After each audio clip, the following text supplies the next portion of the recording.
report was unsparing. Why is Greg Hicks, who was the #2 to Ambassador Stevens, now going to tell Congress and tell the American people that there were U.S. Special Forces who were in Tripoli getting ready to board a plane, come to Benghazi to help these Americans, and they were told to stand down?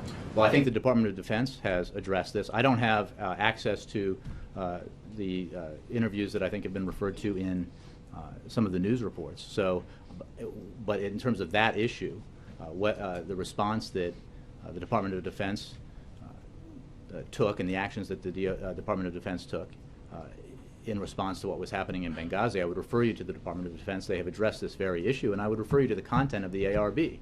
Again, Admiral Mullen, Ambassador Pickering, former chairman of the Joint Chiefs, one of the most respected diplomats, living diplomats in our country, served under presidents of both parties, oversaw a very rigorous investigation that reached a number of conclusions, including the fact that action was taken immediately and appropriately, and that action saved American lives. I know what they said, but Greg Hicks is Again, saying that. You're citing an interview that I don't have access to. Okay, but he's challenging the credibility of the White House. You don't care about what he's saying?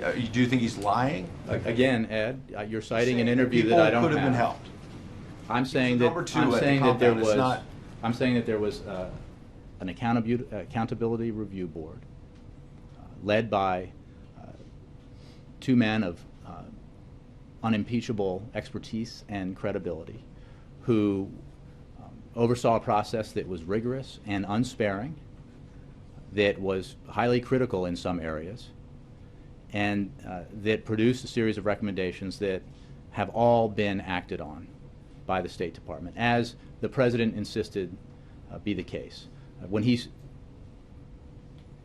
made clear from the very onset in the wake of Benghazi was that he wanted action taken to ensure that we found out who was responsible and that they were brought to justice, and that action be taken to ensure that we implement the steps necessary to improve the security of our diplomats and diplomatic facilities around the country so that this kind of thing can't happen again.